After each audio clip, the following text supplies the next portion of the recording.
Thanks, Johnny, for that intro. Appreciate it. I think another thing we should remember now, too, is that I want to thank Johnny for his service. Our family lineage goes all the way back to the Revolutionary War. And Johnny is carrying on that proud tradition. So thanks again for that, Johnny. So first, I got to switch my glasses. I don't know how many of you have 2 or 3 pairs of glasses. One for close-up reading, one for driving, and this one is for the middle distance. So bear with me. I am going to read off this a little bit. And, I can't think of a better place to have this service for Chris and Missy. After all those years of dedicated service, what better place? And an interesting point is that this ship was commissioned on the same year that Chris was born. So there's a lot of loops and things that go together here, as we'll find out more tonight. Well, in case you don't know, I am Stephen Clark Anderson. Our family was big on formal middle names, the whole thing. I'm the youngest sole survivor in our family. David Harvey Anderson was the middle son. And oh, how I wish he was here tonight, because he had the gift of gab. He could go on and on without notes like I have. But he's not, so I'll do my best. And of course, Christopher Clay Anderson was my oldest brother. And what I'd like to do tonight is spend more time talking about growing up with Chris. A lot of you out there have heard stories about Chris, maybe when he was already an officer or his other career in the private sector. But I'm the lucky one that got to grow up with him in the house. There's a lot of funny stories, and I'll try and come up with a couple for you. An interesting thing about my brother Chris, I think you could file this under dedicated and committed.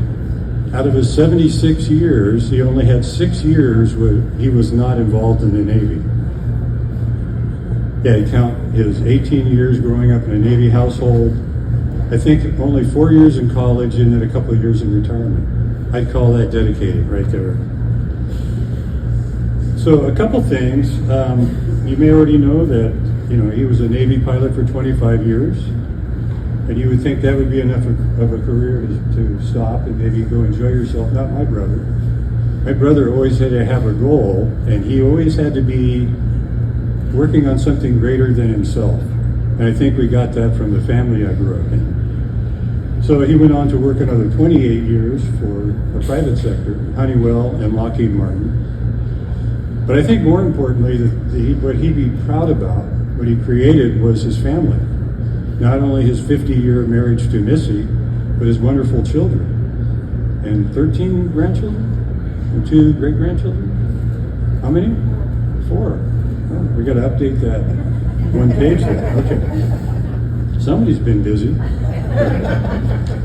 So kind of what I'm going to talk about, and I think I'm going to end up going over my time allotment, so bear with me. I'm old, I can get away with that. It's interesting to look back at the time period that Chris grew up, and it's part of what made him who he was. Unlike today's norms, a man was known by what he did and not by what he said. Actions spoke louder than words, unlike today, where words speak much louder than actions, and often they're not even true, as we self-describe ourselves. So a man had to do things with his life to kind of create a name for himself, right? And our heroes at that time were bigger than life. Think about John Wayne, a man of action. That was our hero. And my dad was our hero also. I mean, he was our awesome military guy, always going off to fight. And though we didn't like the long periods of time when he was gone, we still looked up to him as our hero. And a funny thing about that is the games we played back then. And a lot of these games would be so politically incorrect today, I think you'll get a kick out of it. So in our games, we wanted to be action heroes. Like, I remember Chris leading David and I on our bicycles when we lived in California, all the way across the Pacific Coast Highway to the beach, so we could spend the whole day there and play in the water and then come home just before dinner. I mean, can you imagine doing that today? But we didn't think anything of it back then. And my mom, we obviously lived in a safe neighborhood. But that's the kind of life we had like that. We also played rough and physical games. One of them was climb the tree, and the other one was smear the queer. Sorry about that inappropriate comment, but back then it was kind of funny, I don't know. Now, climbing the tree was David, the middle brother, but older than me. I was climbing a tree, and David said, I'll show you how to climb a tree. And if you knew my brother, you could hear him saying that. So he had to keep going higher and higher. And as he's hanging on the limb, he says, see, and he fell and broke his arm. That's no big deal. I mean, we had a lot of that. But not long after, we were playing Smear the Queer, and David was it. I think we threw the football to him outside, and then Chris and I pounced on him, and we broke his other arm. So I guess you could say back then life was a contact sport. But you know, also growing up, boys like all of us, we like to build stuff and then break it. I don't know why we did that, but we had to see how it worked, right? And that was part of it. I remember one time, Chris, he built this model airplane, and he was meticulous about it. There was no excess glue on the outside of his plane like mine. Every part fit perfectly. But here's an early view of Chris. You know what he had to do? He filled the tail up with lighter fluid, took it out in the backyard and lit it, and then went like this. Isn't that cool? And of course we're going, yeah. We didn't know we were going to get our hair burned off or whatever. So not only did we have fun, it just showed that Chris had a great sense of humor too. An interesting thing about firstborn children, right? They have a different role to play than the middle son or the baby in the family. So Chris learned to reflect on the values of my father. My father was an action hero. He was always doing something, always going. He was the guy going out on a cruise to save the country.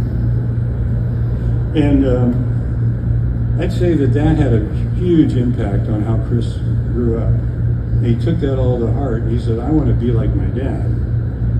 So my dad was very, very committed to his cause, and I think that helped us be the same way.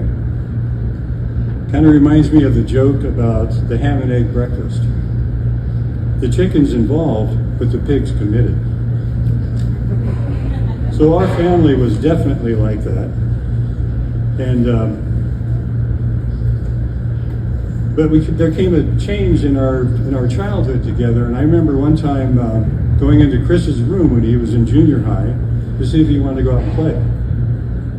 Now Chris was 4.5 years older than me, so he was already getting into new fun stuff. So he held up this white piece of plastic, and I said, what's that? It looked like a ruler. And he said, with this, I can move mountains. And I think he said it's sort of like Moses or something, you know. But he all of a sudden realized the concept of mathematics and leverage. And it was just a major turning point in his mind. Of course, I couldn't picture how that little plastic could scoop a mountain up, so I went out to play. And then it might even be the theme of my life. I don't know. But Chris definitely showed that he was no longer thinking like a child, he was thinking like a young man. So I think the change also became really apparent when Chris got in the Boy Scouts. How many guys here were in Boy Scouts? Anybody? One in the back, two? It was kind of a big deal because my dad was in the Boy Scouts. My dad was an Eagle Scout. So Chris went into the Boy Scouts, he had to be an Eagle Scout. And that is no easy task. It takes a minimum of 4 years commitment to get all the merit badges, 21 merit badges or something like that. So I don't think I ever got out of the first level in Boy Scouts. I thought we were just going to go have fun, you know. But Chris understood the whole concept of being of service to other people. And that also registered in his mind of this is what it takes to be like my dad who did this. In high school, Chris was obviously very good in classes like physics and calculus. He was kind of like a budding Oppenheimer. I'll throw in that movie. It sounds better than Barbie, so. But he wasn't just a brainy kid. I mean, he made the football team, but he didn't get a lot of playing time on that because I've seen pictures of him. He must have weighed 140 pounds or something like that. But he still made the team. So what did he do? He started playing the drums, the snare drum, in the marching band. And he loved that because they had a lot of power. They got to march and he got to pound out that sound. And there was something about sound that my brother liked. He just liked that, but he liked being part of a team. Chris also liked to work on cars, and some of you guys have probably heard the story about him working on a car. But a lot of you haven't, so I'll kind of go into it as quick as I can. I know there's a time constraint here. So my brother Chris and his best friend Dick decided to take my father's engine apart. My dad had gotten a new foreign car called a Renault, and it was about the size of a Volkswagen Beetle, and it had the engine in the back. So obviously to Chris, with the engine's in the back, let's take this apart. For me, that's like, what? How could you do that? Chris knew that he had to have that all reassembled by the time my dad got home from work. Right? No pressure. So yeah, they got it all back together, but they left off one part. They left the muffler off. And I think I mentioned earlier he likes sound. So we're on a Navy base, right? So they drive the car around the block. And it must have sounded like a tank. I can see people running. My mom ran out of the house shrieking, like, what are you doing? It was a really politically incorrect thing to do, but it was funny. So they brought it in the garage, and of course, by the time my dad got home, Chris was like, yeah, it's running good, Dad. My dad listens, oh yeah, sounds good. And I don't think my dad ever quite understood why my mom needed a double martini that night. So Chris, I remember it was a big deal being the man of the house. And my dad, when Chris got older, would actually tell Chris, now when I go on a cruise, you're in charge. You're the man of the house. And Chris took to that like a duck to water. He was like, oh man, okay, I can do that. And what's really interesting about the whole thing is that Chris became a second father for me. My dad, and I'm not sure if it was because of the demands of his career, was not really I couldn't connect emotionally with him. But for some reason I could with Chris. And Chris was way less judgmental and helpful and patient. And I mean, I think when you think of my brother as being compassionate, that might not be the first word, but I definitely saw that. When I was in high school, I had a paper route.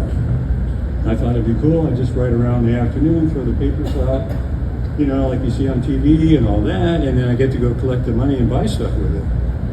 Of course, I found out that wasn't true after I bought my first record album.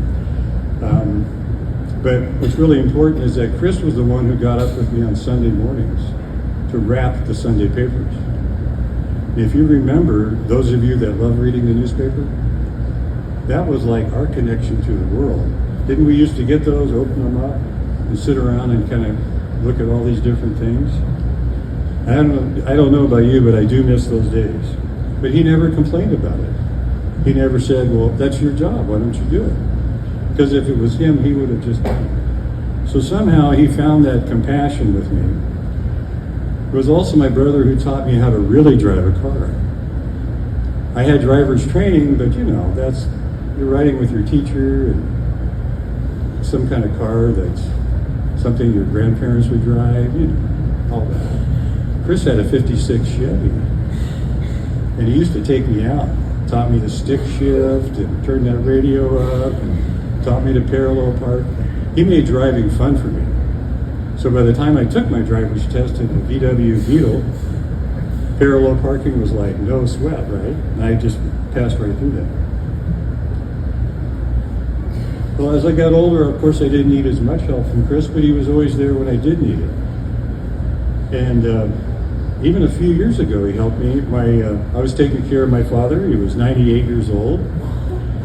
And I was the one that lived closer, and I actually loved that role. But it was kind of weird for me to be the father and my father to be the child. I don't know if you've ever been in that position, right?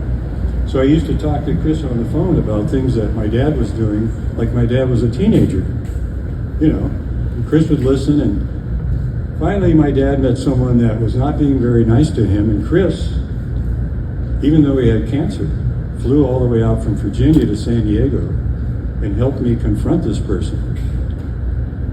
And I actually think that we saved my father's life. Because this person, I don't even know what movie character, Cruella de Vil? Maybe I could think of worse, but the point was that Chris dropped everything even though he was fighting cancer to come help me. And he was like, well, no big deal.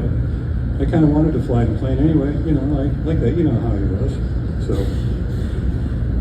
A few weeks ago, I asked some family members to give me their one-word descriptions of my brother Chris. And here are some words that I received, and I think they're very accurate. Patriot, loyal, responsible, patient, stoic, steadfast, witty, and strong. And I see a lot of nodding heads out there. And he, basically, the whole time I knew Chris, he had all those qualities. It's amazing. So I know I probably run way over my allotted time, and but I wanted to kind of give you the whole story from my perspective, and help you get an understanding of Chris. For even though he's not physically with us anymore, the many memories that we have and share help keep him alive. And he'll always be right here for me, and I'm sure for many of you.